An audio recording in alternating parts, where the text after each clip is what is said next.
3 нови брани, 2 гасни конектори и сигурна струја за дата центри.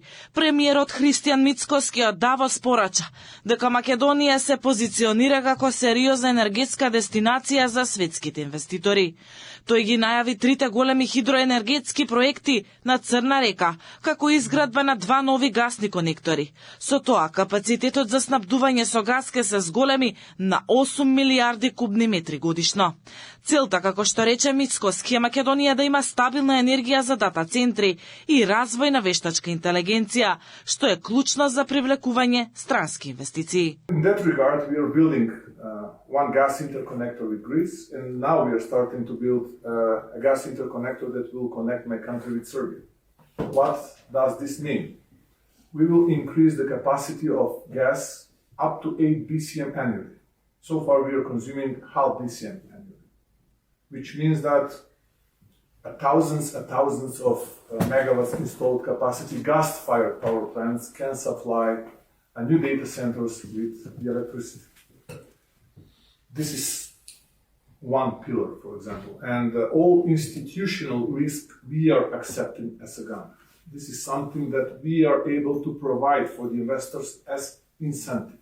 Премиерот најави 3 стратешки проекти вредни 2 милиарди евра на Црна река. Со нив ќе се обезбедат резерви на чиста вода за пиење, што е особено важно поради климатските промени. We are talking about 2 billion euros projects.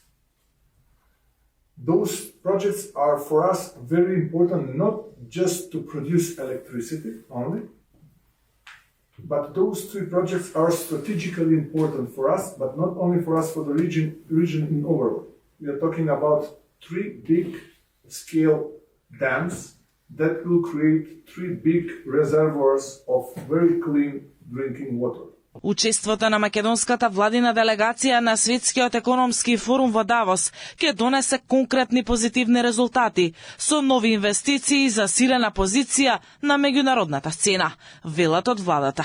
Во фокусот на средбите биле енергетиката, високата технологија и стратешките инвестиции, при што премиерот Христијан Мицкоски остварил разговори со водечки светски компании. Македонија се представила како сериозен и активен партнер во идната енергетска транзиција, а пред инвеститорите биле презентирани и клучните проекти Чебрен, Бошков мост и Галиште. Како конкретен резултат од Давос, владата ја истакна и најавената инвестиција од 100 милиони евра во телекомуникациите, која, како што велат, ќе придонесе за економски раст и нови можности за граѓаните.